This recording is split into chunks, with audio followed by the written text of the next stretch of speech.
En el vídeo anterior aprendimos a realizar las conexiones de la tarjeta y a configurar nuestro analizador de doble canal como Smart para realizar mediciones acústicas mediante un micrófono y poder medir la respuesta de frecuencia o respuesta de magnitud de un sistema, como por ejemplo estos altavoces dentro de un recinto o sala.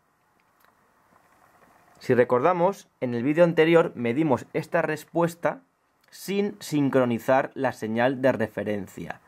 Si recordamos, nosotros disponemos de dos señales. Una de referencia, que llega instantáneamente desde la salida de la tarjeta, es decir, que recorre el camino a la velocidad de la luz, es instantáneo, pero también teníamos la señal de medición, que en el caso de las mediciones acústicas siempre va a tardar más que la señal de referencia. Siempre va a llegar al Smart con cierto retraso, ya que el sonido ha de llegar desde el altavoz hasta el micrófono recorriendo todo este espacio. Lo que vamos a demostrar en este vídeo es que para medir la respuesta en frecuencia o la magnitud de un sistema que tenemos aquí en la ventana de abajo, no va a ser necesario sincronizar las señales de referencia y medición, por lo menos cuando estamos hablando de distancias muy pequeñas, ya que el analizador Smart, aunque tengamos 1 metro de distancia entre el altavoz y el micrófono, todavía va a saber que la señal de referencia y la de medición son idénticas, todavía podrá compararlas. Ya veremos que en salas muy grandes, donde tenemos a lo mejor 30 o 40 metros de distancia entre el micrófono y el altavoz, sí que va a ser necesaria esa sincronización. Para demostrarlo, vamos a medir la magnitud primero sin sincronizar la señal de referencia y luego midiéndola con la sincronización. Y veremos cómo la respuesta de magnitud prácticamente es idéntica.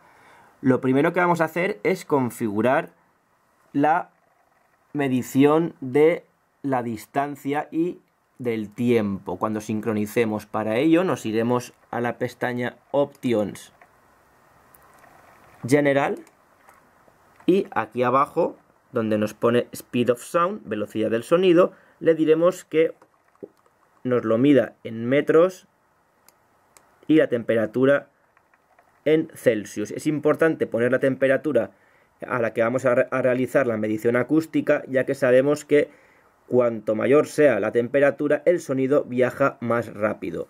En el momento en que pongamos la temperatura, automáticamente el programa nos va a poner la velocidad del sonido. Por ejemplo, si pongo 15 grados, me dice que el sonido viaja a unos 340 metros por segundo.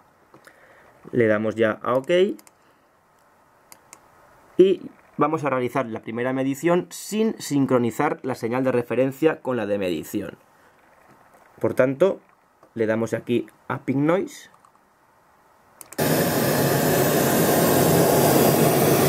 Y aquí tenemos ya la respuesta de magnitud de esta sala. Lo que podemos ver es que hay una falta de coherencia muy grande a partir de 8 o 10 kHz. Ya que al no sincronizar la referencia, las frecuencias agudas son las que mayor desfase sufren. De hecho, aquí lo podemos ver en la ventana superior, la ventana de fase, podemos ver cómo la fase se puede leer, pero a partir de cierta frecuencia, 7-8 kHz, ya no es capaz de medir la fase, el tiempo, ya que no hemos sincronizado la señal de referencia con la medición. Pero como vemos, sí que podemos medir la magnitud. Vamos a capturar esta curva de magnitud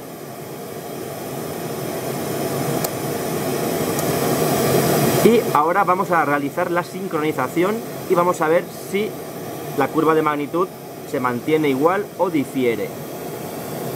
Para sincronizar la referencia, si recordamos, pulsamos el botón Find, que nos abre la ventana del localizador de retardo y nos dice que el micrófono está casi a 1 metro del altavoz y por tanto tarda 2,71 milisegundos en llegar a la cápsula del micrófono. Por tanto, para que la señal de referencia llegue a la vez que la de medición, debemos insertar ese mismo retraso a la señal de referencia. Por tanto, tenemos que ir aquí y darle a Insert.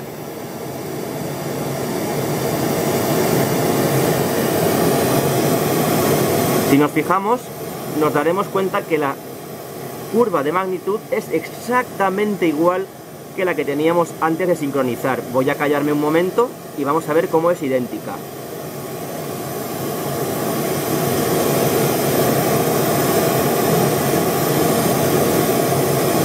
Por tanto, no es necesario sincronizar la señal de referencia para medir la magnitud.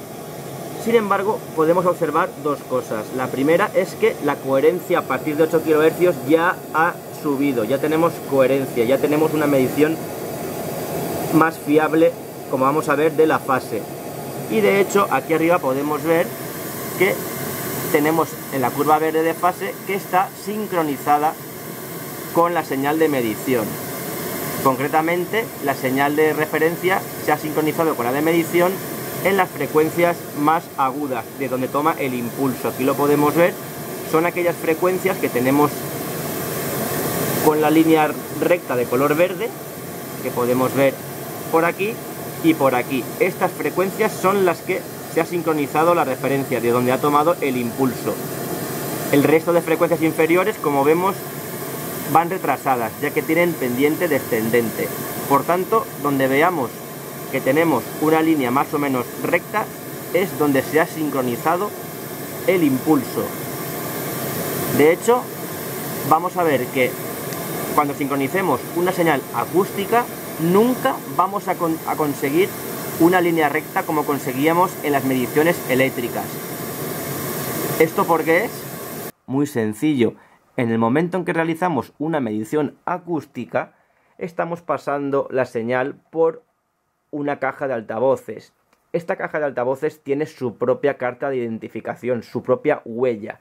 Es decir, que produce lo que se llama un retraso grupal en ciertas frecuencias. Es decir, que retrasa unas frecuencias más que otras. Y por tanto, cuando sincronicemos la referencia con el botón Find, nunca vamos a conseguir una línea recta como conseguíamos con las señales eléctricas. Siempre vamos a ver una parte sincronizada, que es la parte que está recta, una parte adelantada, que sería la que va con pendiente hacia arriba, ascendente, y frecuencias que llegan con retraso, que llegan después, que son las que tienen una pendiente descendente. Por tanto, ahora sí que podemos medir ya la fase de este altavoz, porque ya hemos sincronizado la señal de referencia. Sin embargo, como hemos visto, para medir la magnitud no era necesario sincronizar la referencia, ya que, como hemos visto, las dos curvas de magnitud son iguales, como vemos a continuación.